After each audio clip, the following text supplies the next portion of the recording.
As the world recovers from one humanitarian peace bombing in Libya and braces for another possible intervention in Syria, many are now asking how it is that the so-called liberal left have become cheerleaders for the very wars of aggression they once pretended to deride. As longtime investigative reporter Pepe Escobar explains, an obscure international doctrine called Responsibility to Protect, or R2P, has been the main tool for shaping this new paradigm for the continuation of NATO's imperial power grabs around the world.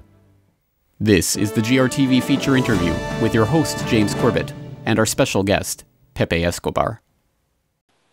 Yes, look, R2P became famous all over the world, of course, because of Libya last year. But this is a long story. This is a 10-year-long story. Probably many people don't remember that. So I think it's important to come back to 2001, when the original concept was actually masterminded by this fabulously named International Commission on Intervention and State Sovereignty. This was actually a panel. Was sponsored by the Canadian government, by the way, with some foundations backing it. And the leader was definitely not a warmonger, was a very good guy, to put it this simply. The former Australian Prime Minister, Gareth Evans.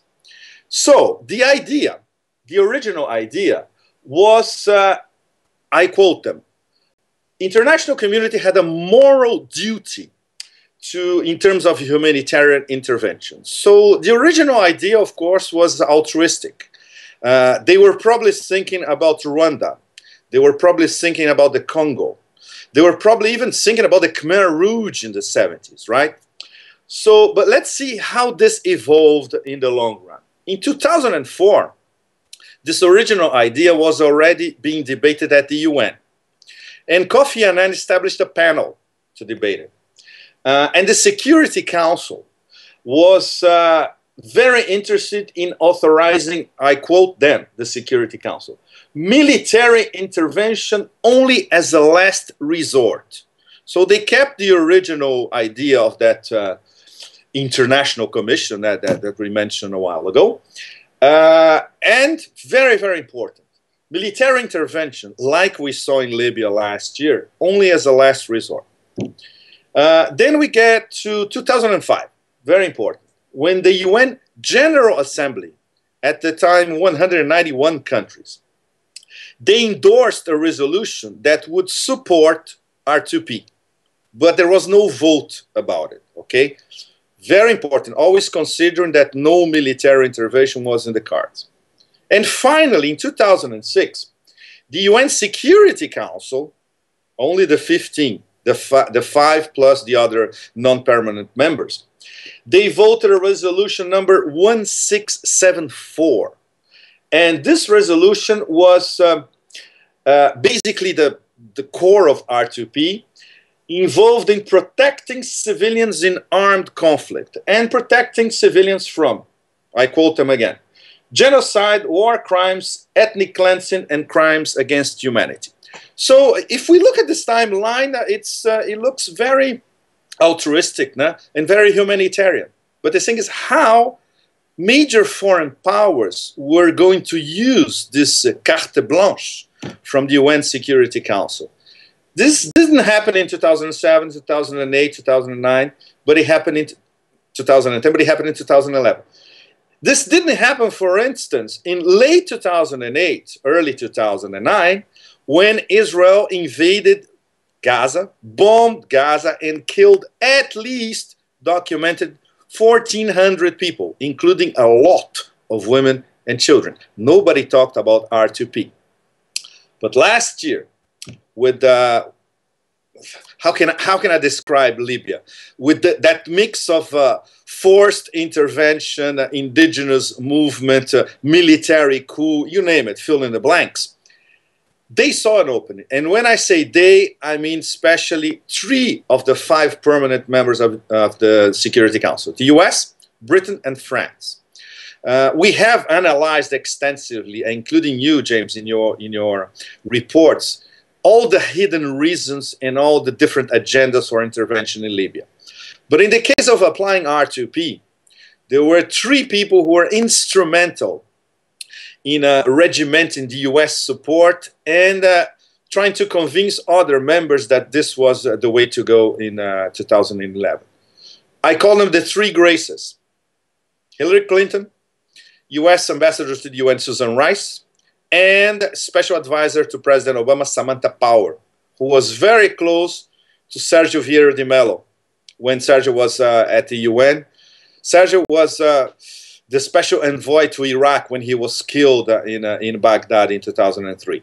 So these three graces, they organized the media push, the one message for the Obama administration, the talks between the US, the European, especially Britain and France, and other members of the Security Council at the time, especially Arab members, and of course the Persian Gulf monarchies.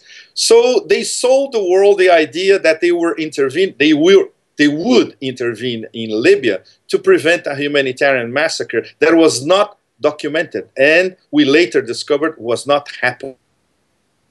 The notion that major powers like the US, or even lesser powers like Britain and France, that they conduct their foreign policy based on humanitarian principles is an absolute joke. And the proof was last year in Libya.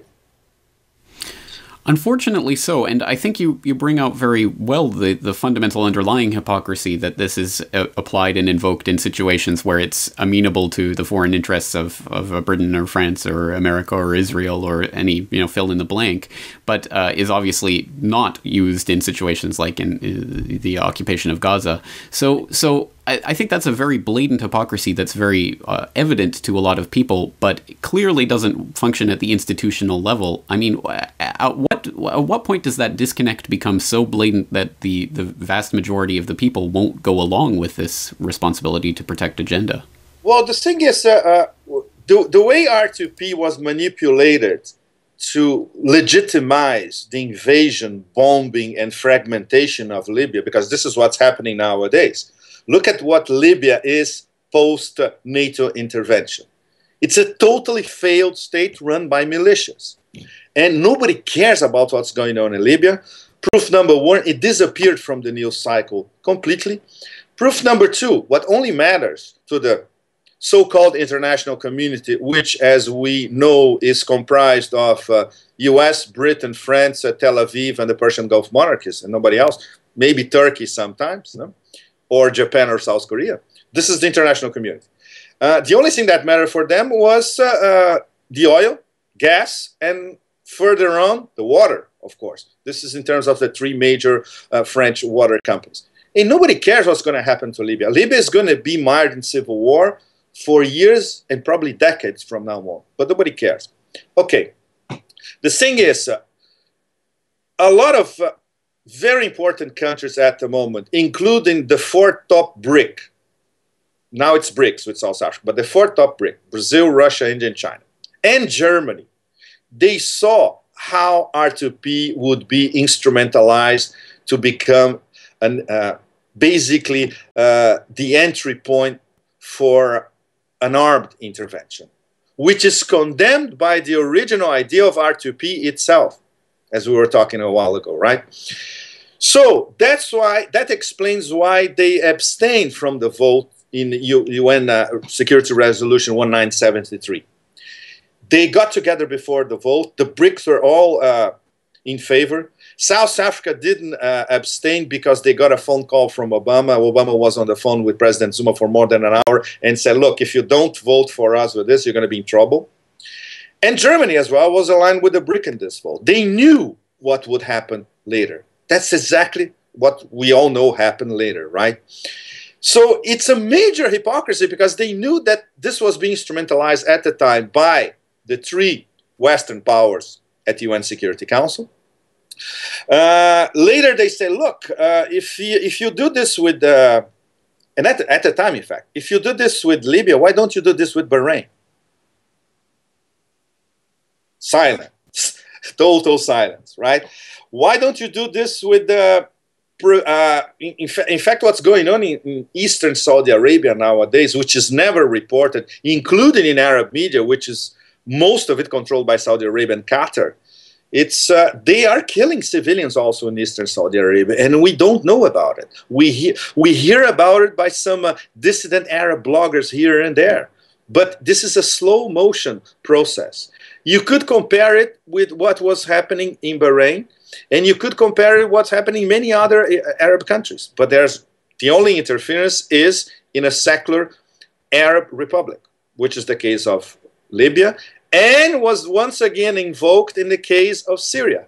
But now, Russia and China were very much alert to what happened before. They knew that what happened before would happen, so they voted 2 possible UN Security Council resolutions, which would regiment R2P as an intervention in Syria. So another thing, well, the case of Gaza is so blatant that we don't even need to repeat it, right? Why R2P was not invoked this past few years to prevent what we can describe very accurately, I would say, as a slow-motion genocide of the Palestinian population? We all know the answers for that. The US will always veto it. And China was thinking, look, one of these days they're going to use R2P to go against us in terms of what's going on in Tibet and Xinjiang, especially in Tibet. What's been going on in Tibet, maybe it's not a genocide, but civilians are being killed in Tibet on a constant basis, at least since the late 1990s. Only to talk about this past 10 years. In order to talk about the span covered by R2P, when they start discussing R2P in 2001. In Xinjiang, it's the same thing. Xinjiang, there are 500,000 Chinese troops basically occupying Xinjiang, which is basically an immense desert with one big city, Urumqi, lots of villages, and the rest is desert, but with lots of oil and gas, and very close to Central Asia and close to Russia as well. It's a very strategic area for China. And China simply cannot envision any splitists, as they call it, movement in Xinjiang, right? Russia was saying, look, maybe they could use this against us in terms of Chechnya. In Chechnya, there was, or there has been since the mid to late 80s, a civil war going on that was won by the Russian army at the price of a slow-motion genocide as well, by all means. So it depends, of course, on which major foreign power is conducting the framing of R2P. If it's the US, Britain, and France, it works because it's for our Western interests, right? But if it's going to be directed against Russia and China, other big powers, they know there's absolutely no chance that this will go on because it will be vetoed at the UN Security Council. So in terms of an international consensus about R2P, there is none whatsoever, right? So we're going to see R2P being implemented as long as Western powers especially find a window of opportunity to get a vote at the UN. If they don't get a vote at the UN, we're going to see what we're seeing in Syria at this moment, which is Saudi Arabia arming jihadis or Salafis in Syria and betting on a civil war, basically. And now with the help, as a matter of public record, in fact, of the United States.